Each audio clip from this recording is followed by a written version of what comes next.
Puji Tuhan, kita berjumpa kembali dalam pelayanan GB Arauna Online. Mari kita bersuka cita pagi ini. Kita tahu bahwa Allah adalah sumber kuat kita. Dan sampai saat ini pada bulan ketiga, Dia adalah betul-betul sumber kuat kita menghadapi masa pandemi. Allah sumber kuatku, Allah sumber kuatku, Allah sumber kuatku dan bagianku selamanya.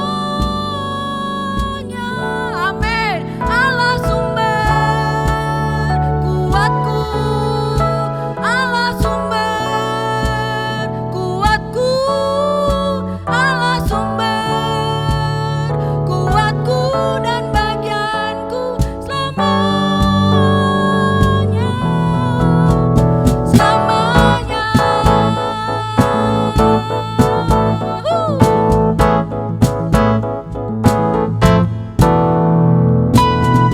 Hanya Kau milikku di surga, tiada yang ku ingini di bumi, hanya Kau.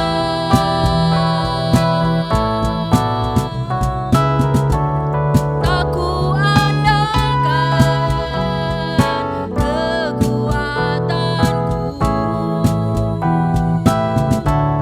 namun yang pasti Kau tetap selamanya. Allah sumber kuatku, Allah sumber kuatku, Allah sumber kuatku dan bagianku selamanya. Allah sumber kuatku, Allah sumber kuatku, Allah sumber kuatku dan bagianku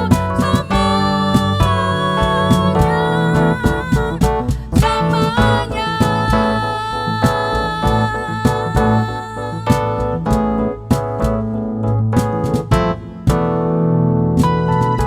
hanya Kau milikku di surga.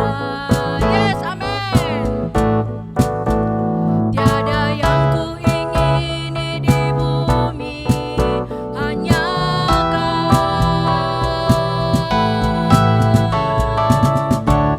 Tak ku andalkan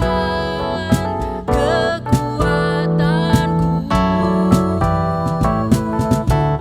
namun yang pasti Kau tetap selamanya.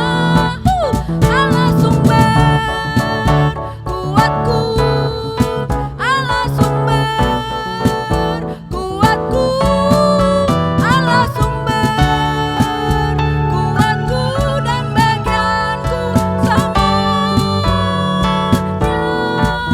Allah sumber kuatku, Allah sumber kuatku, Allah sumber kuatku dan bagianku selamanya.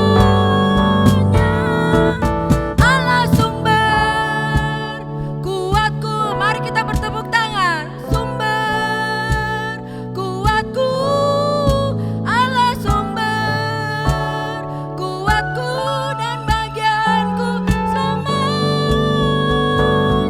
Katakan buat Dia. Sumber kuatku, Allah sumber kuatku, Allah sumber kuatku dan bagianku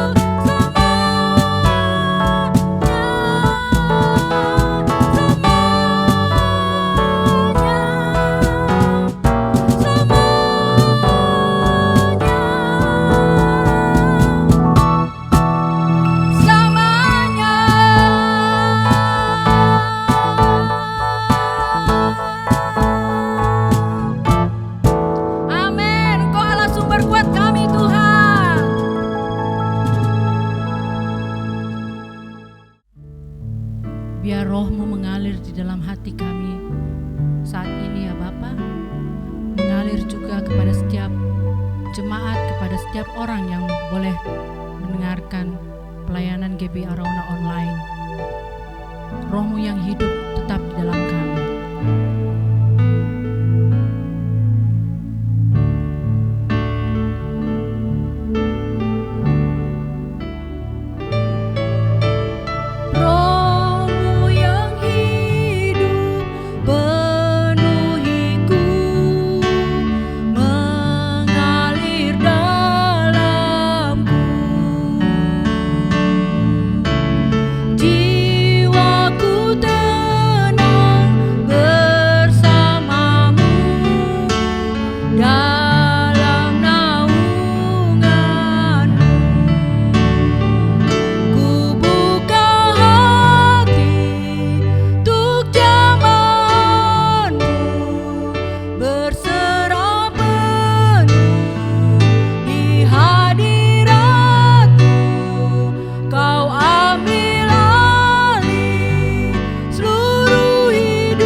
siap pagi ini ya Bapa, di hadapan altar-Mu ya Bapa, kami sembah Engkau.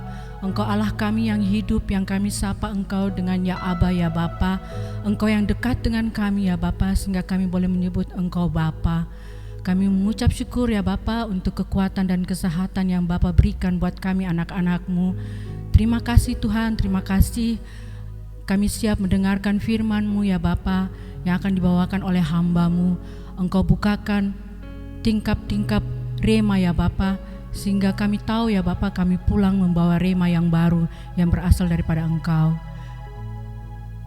Kami bawa pelayanan kami GPI Arauna online pada hari ini hanya di dalam nama Tuhan Yesus, penebus dan juru selamat kami yang hidup. Amin. Shalom, selamat pagi saudara, kita ketemu lagi di ibadah pagi ini. Saya percaya Tuhan tidak pernah dibatasi oleh alat, tidak dibatasi oleh situasi. Dia tetap Tuhan yang hadir, Tuhan yang bersama kita. Tahukah saudara, Tuhan itu hadir seturut firman-Nya. Alkitab berkata, Tuhan itu bertahta di atas pujian umatnya. Jadi waktu kita tadi memuji Tuhan, walaupun di rumah mungkin ada yang menyanyi sendiri, Alkitab menulis Tuhan bertahta di atas pujian umatnya. Dan Alkitab juga berkata, di mana 2-3 orang bersekutu di dalam nama Yesus, maka Ia ada di tengah-tengah mereka. Minimal saudara dan saya bersekutu 2 orang. Kalau saudara bersama suami, istri, anak-anak akan lebih banyak lagi. Tuhan ada bersama kita. Ya, yang jomblo-jomblo berdoa supaya tahun ini tidak jomblo. Ada amin saudara? Ya, itulah intermezzo sedikit. Saudara, pagi ini saya akan membawakan tema yang sudah lama, berulang kali, bertahun-tahun saya menyusunnya, mencoba menyusun, kadang-kadang terhenti, mencoba menyusun, terhenti kembali. Dan di minggu ketiga ini, saya pakai batik loh saudara. Ya, jangan lupa pakai batik ya. Saudara yang dikasih Tuhan, saya mencoba membawakan tema yang mungkin sekitar udah 15 tahun saya menemukan tema ini dan juga sudah bertahun-tahun mencoba menuliskannya. Dan pagi ini menjadi sebuah kesempatan setelah kita 2 minggu khotbah tentang peremukan, pembentukan. Ya, minggu lalu kita belajar tentang dekat dipakai, jauh dibuang. Wah, enggak enak, sudah ada yang sampai ketakutan mendengar khotbah itu. Pagi ini saya akan khotbah yang ringan-ringan aja saudara ya. Judulnya adalah karena apa? Ya. Itu alasan mengikut Yesus. Saudara, alasan adalah melatar belakang hidup kita. Ada yang berdasarkan tipe tanah, tipe hati ya. Kita udah pernah belajar di tanah berbatu, di semak berduri, di jalan itu tipe hatinya. Nah, sekarang kita kan belajar dari tipe alasan mengikut Yesus, saudara yang dikasih Tuhan. Mari kita buka ayatnya saudara, nanti kita akan menemukan minimal ada 4 tipe, saudara bisa menemukan tipe yang lain. Ya, kita membaca di Yohanes pasal 6, alangkah baiknya nanti saudara bisa membaca semuanya sampai selesai satu pasal ini. Tapi saya akan membawa saudara langsung ke ayat yang kedua, dikatakan orang banyak berbondong-bondong mengikuti Dia, karena mereka melihat mujizat-mujizat penyembuhan yang diadakannya terhadap orang-orang sakit. Saudara, tipe pertama di ayat yang kedua ini adalah mengikut Tuhan karena melihat mujizat-mujizat penyembuhan. Saudara dikasih Tuhan, sampai hari ini Tuhan masih membuat mujizat. Bahkan di dalam pengalaman pelayanan bertahun-tahun, kami sering menemukan mujizat yang terjadi dengan sangat luar biasa. Sebelum pandemi saya ada di satu kota, ada satu oma umur 70 tahun, dia sakit selama 10 tahun, waktu itu saya lagi ngunjungi karena ada beberapa orang mengalami mujizat, oma ini udah 10 tahun mengalami satu sakit, dan dia dokter sudah mencoba menanggulangi dengan cara dipasang alat, dan tidak sembuh. Malam itu oma ini membuka hati dan minta didoakan. Saya berdoa, saya tidak rasa apa-apa dan paginya oma ini cerita ke temannya. Dia bilang sakit saya sembuh. Cucunya kena mah. Habis didoakan, cucunya juga sembuh saudara. Itu sesuatu yang real. Bahkan selama pandemi ini saya dengan istri saya mendoakan orang-orang sakit hanya lewat telepon, lewat video call. Dan ada yang mengalami mujizat instan, ada yang mengalami kesembuhan yang ajaib, ada yang secara bertahap tetapi kesembuhannya pasti. Itu pun karena pertolongan Tuhan. Saudara, Tuhan masih membuat mujizat, Tuhan masih mengadakan karya yang ajaib. Tapi tadi dikatakan bahwa orang-orang melihat mujizat-mujizat penyembuhan. Kata melihat, waktu saya belajar lebih lagi, ternyata melihat di sini mereka bukan hanya nonton. Mereka menyaksikan dan mengalami sendiri pengalaman itu. Jadi orang-orang ini mengalami mujizat, penyembuhan-penyembuhan yang ajaib. Kenapa perlu ada mujizat? Karena Tuhan sendiri yang berkata bahwa mujizat, tanda-tanda dan mujizat itu meneguhkan kesaksian orang-orang yang memberitakan Injil. Orang-orang yang memberitakan Injil, mereka akan melihat mujizat-mujizat. Beberapa kali kami melihat orang yang ada di ICU terbaring sakit, lumpuh, kena jantung, habis didoakan, 2 harinya kemudian udah keluar dari rumah sakit. Mujizat terjadi. Bahkan ada beberapa saat yang lalu minta rekaman doa karena ada di ICU, saudara minta rekaman doa, saya kirim doa. Dan kemudian saya melihat loh di Facebook, sehat, segar, ada mujizat, ada pertolongan, masih terjadi. Bahkan saat saudara sedang beribadah pagi ini, mujizat Tuhan masih bisa terjadi. Yang percaya katakan amin, saudara. Ya. Tadi dikatakan orang banyak, saudara. Waktu saya melihat orang banyak yang berbondong-bondong ini dipakai kata oklos di dalam bahasa Yunani. Dipakai kata oklos, saudara. Ya. Oklos itu kerumunan, crowd, cuma kerumunan yang tidak terorganisir dan tidak punya hak dan tidak punya keistimewaan, itu kerumunan orang umum saja. Saudara, Tuhan tidak memanggil saudara untuk hanya jadi kerumunan, kita rame-rame ke gereja tanpa memiliki otoritas, tidak punya hak dan keistimewaan sebagai anak-anak Tuhan. Tuhan mau saudara jangan cuma hanya jadi berbondong-bondong. Jangan ikut Yesus hanya berbondong-bondong. Tadi alasan pertama adalah alasan karena melihat mujizat. Saudara, saya mau katakan mujizat itu masih terjadi.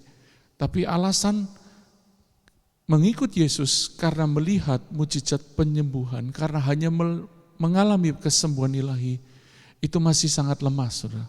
Untuk membuat iman kita kuat, itu tidak hanya berdasar mujizat. Karena faktanya, saudara, saya pernah berkata kepada para leader di gereja kita, kalau seandainya orang-orang yang ditolong Tuhan itu kemudian bersyukur datang kepada Tuhan, apalagi berjemaah di gereja kita, saudara.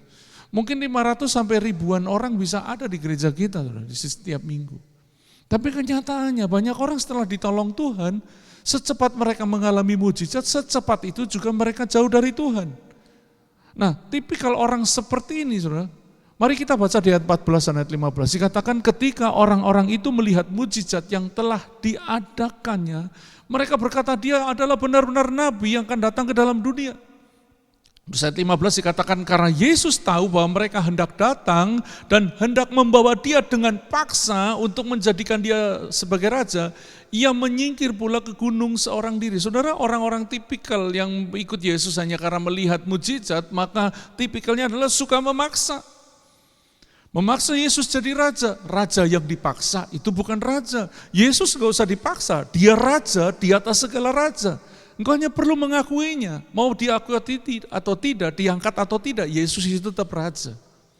Dan apa yang dilakukan terhadap orang tipe seperti ini, yang mengikut Yesus karena melihat mujizat-mujizat penyembuhan dan kemudian memiliki tipikal suka memaksa, dikatakan Yesus menyingkir. Tidak ada Yesus di dalam hidupnya. Saudara yang dikasih Tuhan, mari jangan cuma hanya karena melihat mujizat. Kita akan terus bertumbuh. Ya, tipikal yang seperti ini tidak akan mengalami kehadiran Yesus secara permanen. Tipe yang kedua di ayat 26. Di kisah ini, saudara, di Yohanes 6, Yesus membuat mujizat 5 roti dan 2 ekor ikan yang dilipat gandakan sehingga mencukupi bahkan melebihi dari kebutuhan. Saudara bayangkan, waktu itu yang makan, yang dicatat 5.000 pria, tidak termasuk perempuan dan anak-anak. Itu bukan cuma 5.000 orang, ada kemungkinan menurut penafsiran saya 5.000 keluarga. Bisa terjadi 5.000 keluarga yang dikenyangkan, sisa 12 bakul. Saudara, dari kisah ini juga kita belajar bahwa Yesus bisa menyediakan kebutuhan saudara dengan ajaib. Perhatikan saudara, tadi Yesus berkata, mereka tipe yang kedua ini, mereka melihat, ya, mereka mengikut Yesus, mencari Yesus bukan karena telah melihat tanda-tanda, melainkan karena kamu telah makan roti itu dan kamu kenyang. Yang pertama karena melihat mujizat. Menurut saya dari ayat ini kita belajar bahwa melihat mujizat kelasnya lebih tinggi daripada sekedar karena telah kenyang. Saudara bisa bayangkan waktu kita ke gereja, kenapa kamu ke gereja? Iya karena saya kenyang, makan enak, apalagi di Arauna, saudara. Saya sempat berpikir dalam hati, kalau Desember selesai pandemi kita bisa ibadah umum, kita bikin syukuran lagi. Kita makan-makan lagi seperti pesta ulang tahun yang lalu gereja kita. Ya, kita makan-makan. Tapi bukan maksudnya untuk membuat orang tertarik kepada gereja, tapi untuk menjadi ungkapan syukur.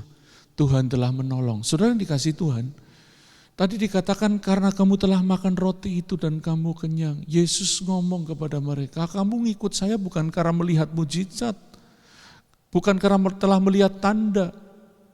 Tanda dan mujizat itu dipakai kata semeion, yang artinya tanda yang untuk menunjukkan kehadiran Tuhan. Tanda yang untuk menunjukkan Allah yang berkuasa. Tanda untuk menunjukkan pekerjaan Tuhan yang ajaib, bahwa Tuhan itu ada dan nyata. Saya percaya sepanjang ibadah ini, saudara mengalami mujizat, saudara mengalami penyediaan yang ajaib. Saya sangat yakin. Nah, kita kan belajar tipikal dari orang yang kedua ini, saudara. Ya, tipikal dari orang yang kedua. Orang yang seperti ini tidak fokus pada kekekalan. Mereka hanya fokus kepada kesenangan. Ya, perut kenyang, hati senang. Atau prinsip begini, ada uang, abang disayang. Tidak ada uang, abang melayang. Atau tidak ada uang, abangnya ditendang.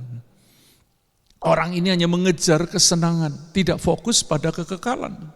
Yesus berkata kepada tipe orang seperti ini, kepada orang tipikal yang tadi tidak fokus pada kekekalan. Bekerjalah bukan untuk makanan yang akan dapat binasa, melainkan untuk makanan yang bertahan sampai kepada hidup yang kekal. Saudara, saya selama pandemi ini, saya mengeset ulang saya untuk memikirkan kekekalan. Saudara. Karena bisa siapapun terkena pandemi dan tidak tertolong. Saya punya rekan-rekan, ada Bapak Rohani yang dipanggil Tuhan karena sakit akibat pandemi ini. Dan saudara, kalau saudara dan saya terlindung aman, bersyukurlah, jangan sombong. Melainkan gunakan itu untuk mereset hidup saudara, memikirkan kembali untuk apa saya hidup. Apakah saya hanya di dunia ini saja?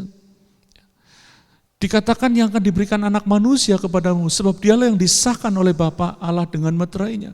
Saudara, kita perlu berfokus kepada apa yang Yesus lakukan, kerjakan, ajarkan, dan berikan. Jangan fokus kepada apa yang saudara bisa dapatkan.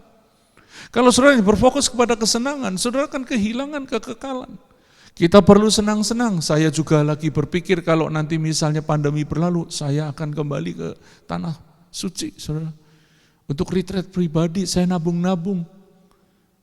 Kenapa, saudara? Kita butuh kesenangan, tapi kesenangan itu pun harus terhubung kepada kekekalan. Waktu engkau senang, ingat Tuhan. Jangan cuma lagi susah, saudara yang dikasih Tuhan. Yang kedua, orang ini tidak suka perkataan keras. Ketika dengar firman Tuhan yang menyentuh dagingnya, yang kena di dagingnya, dia tidak akan pergi, saudara.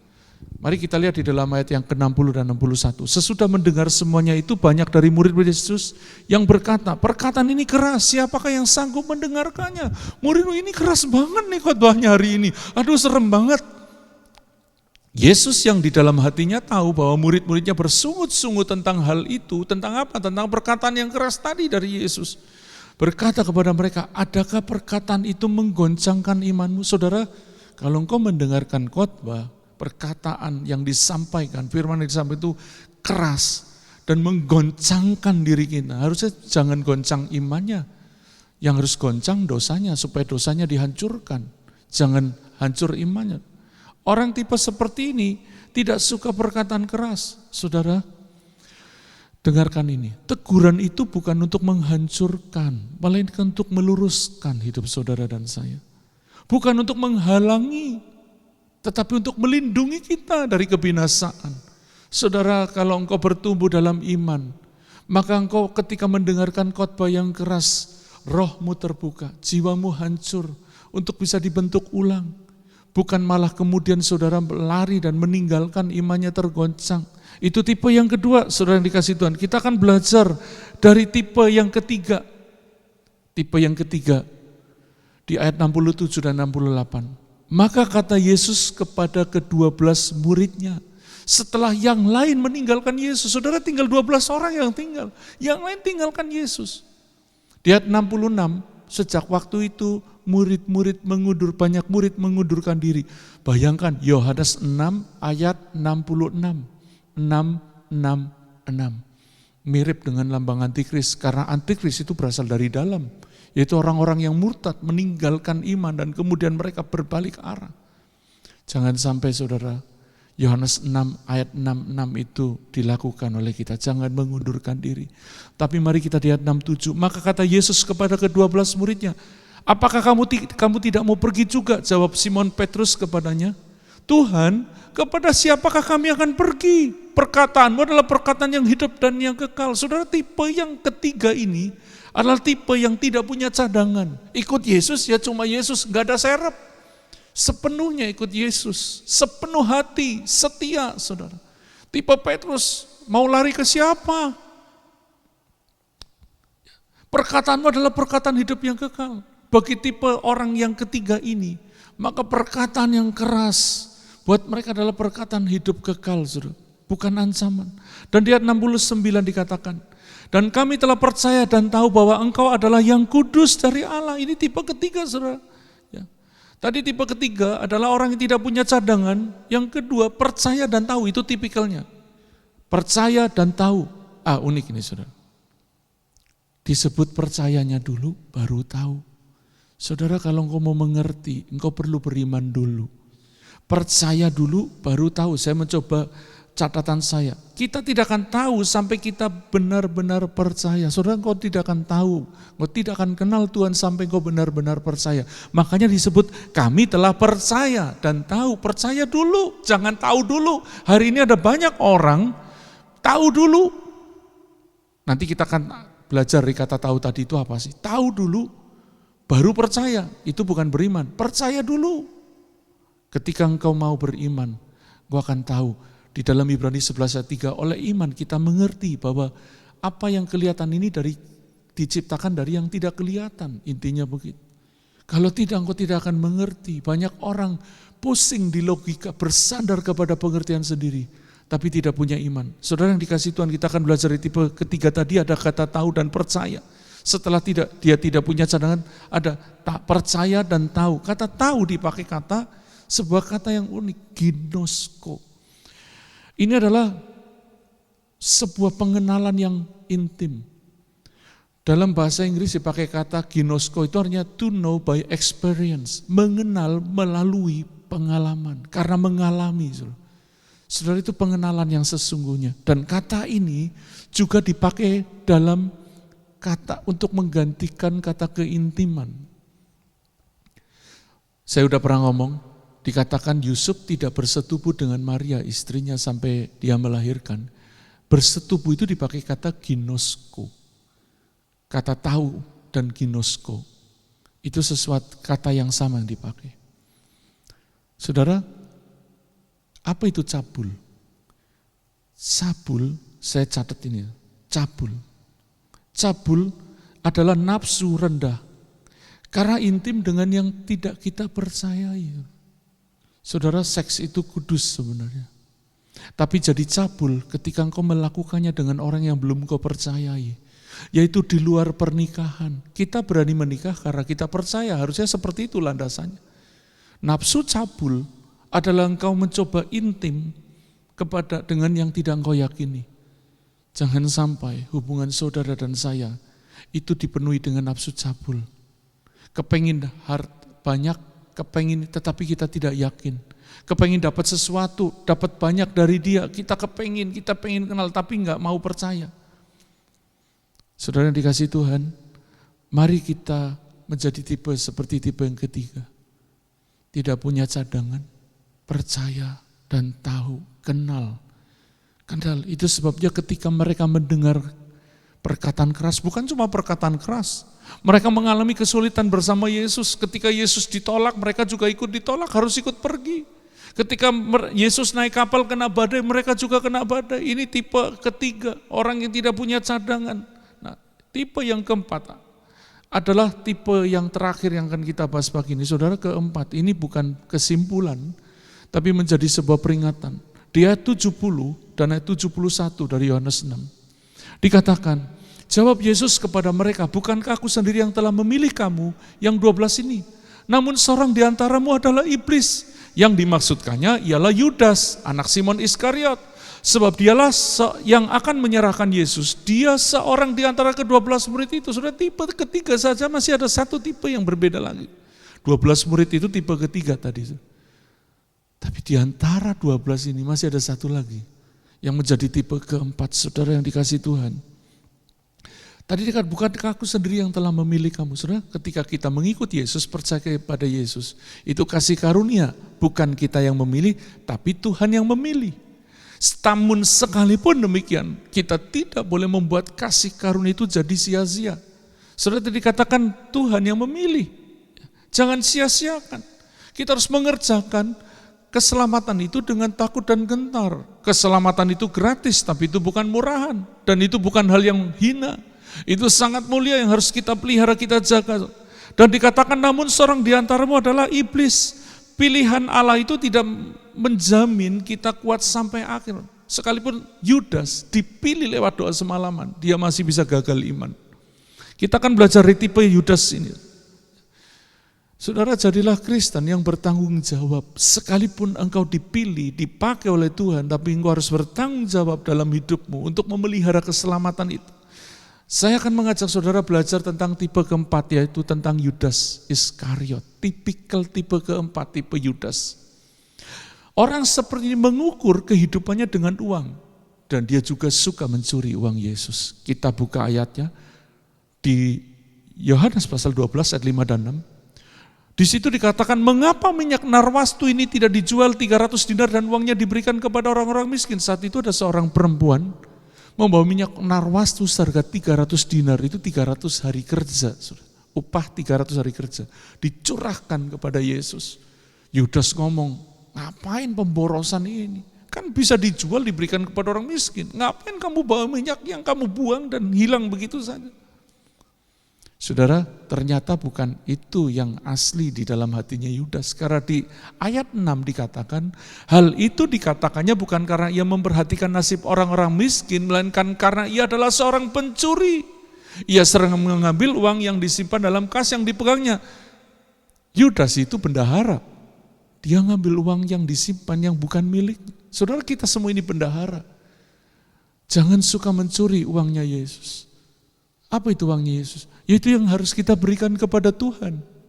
Itu sebabnya kenapa saya setiap minggu, setiap kali ibadah, saya membawa klik BCA saya, maaf sebut bank, yang alat itu, untuk internet banking, saya pegang token.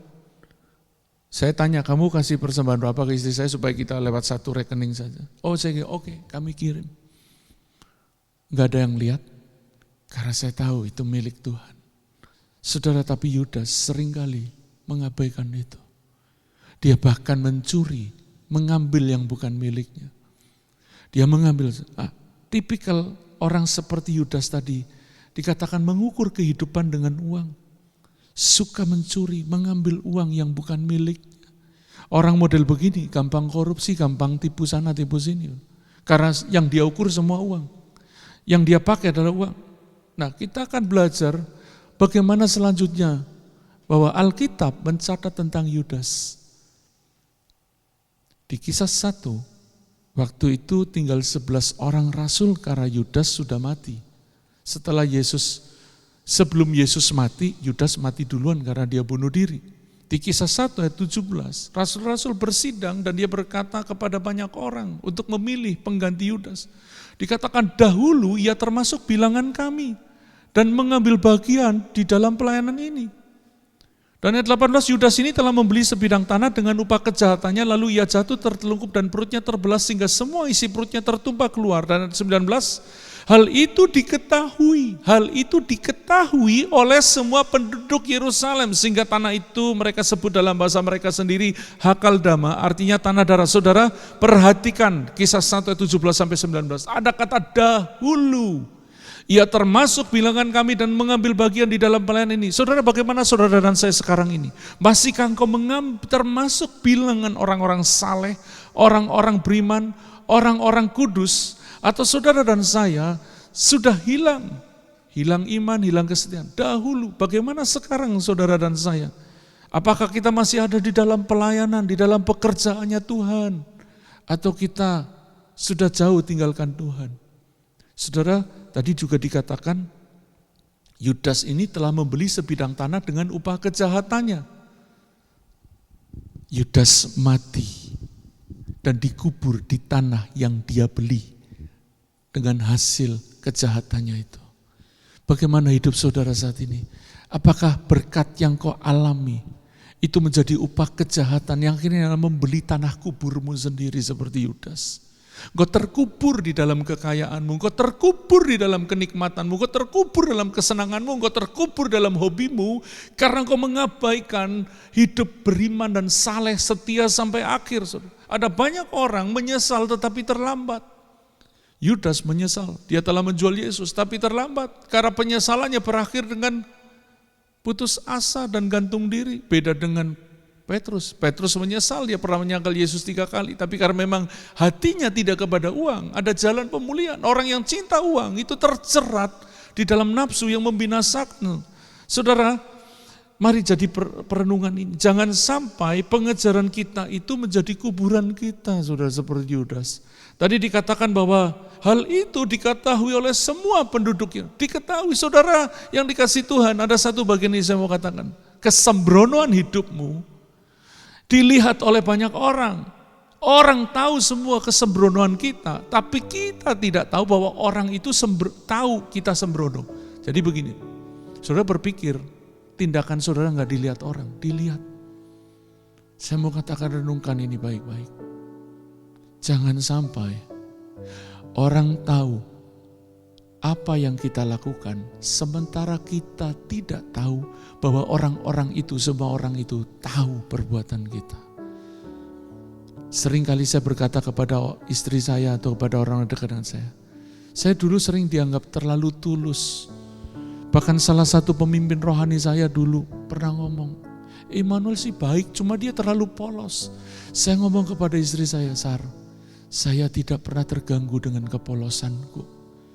Saya hidup tentram, bisa tidur nyenyak, tetap mulia. Dibanding terlalu banyak triki, akal-akalan, licik, dan cenderung kemudian kita pakai topeng. Saudara, tuluslah bukan karena manusia, tapi tuluslah karena Tuhan. Kita sudah belajar 4 tipe tadi. Pertanyaan saya, tipe mana yang saudara pilih? Apakah kau menjadi orang yang percaya, beriman, dan tahu? Dan tidak ada cadangan, Yesus ya tetap Yesus. Di waktu susah, senang, sakit, sehat, tetap Yesus. Di waktu pandemi, di luar pandemi, tetap Yesus. Sampai akhir hidup, tetap Yesus. Itu orang tipe ketiga, tidak punya cadangan. Engkau percaya kepada Tuhan tanpa banyak tanya.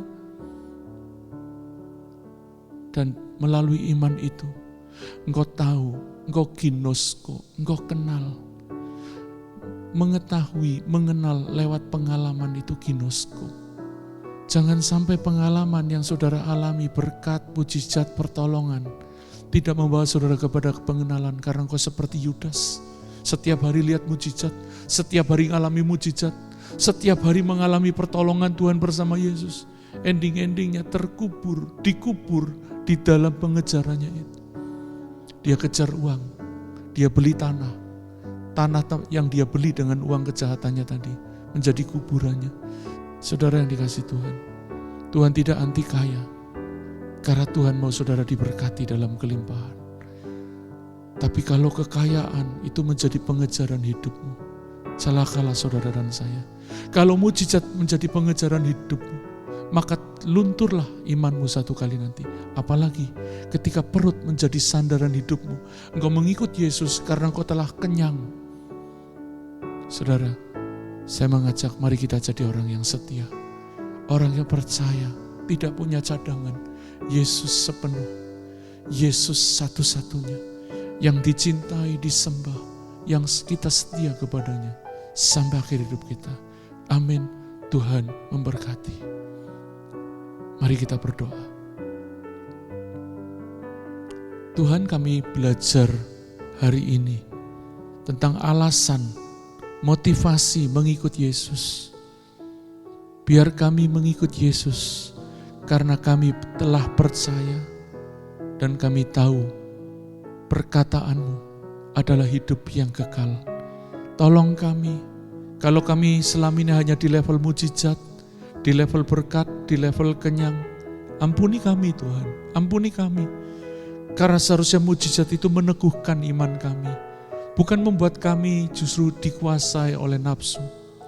Ampuni kami juga kalau kami seperti Yudas, yang tidak tulus hati, yang tidak lurus hatinya, yang hatinya melekat kepada uang, yang mengejar uang dan menghalalkan segala cara, bahkan menjual Yesus yang mengasihinya. Ampuni kami mau Engkau pagi ini beracara meluruskan hati kami kembali. Alasan kami, motivasi kami menjadi kudus, menjadi lurus kembali. Hanya Yesus satu-satunya, kami tidak punya cadangan. Hanya Yesus satu-satunya yang kami percaya, dan akhirnya kami ginosko bersama Tuhan. Terima kasih Tuhan Yesus.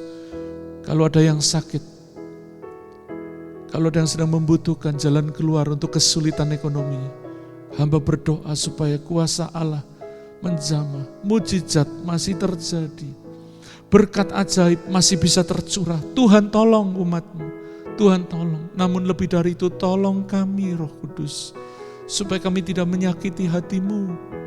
Kami tidak menyangkali Yesus yang telah mati kepada kami. Kami tidak menyangkali kesetiaan kami kepada Tuhan.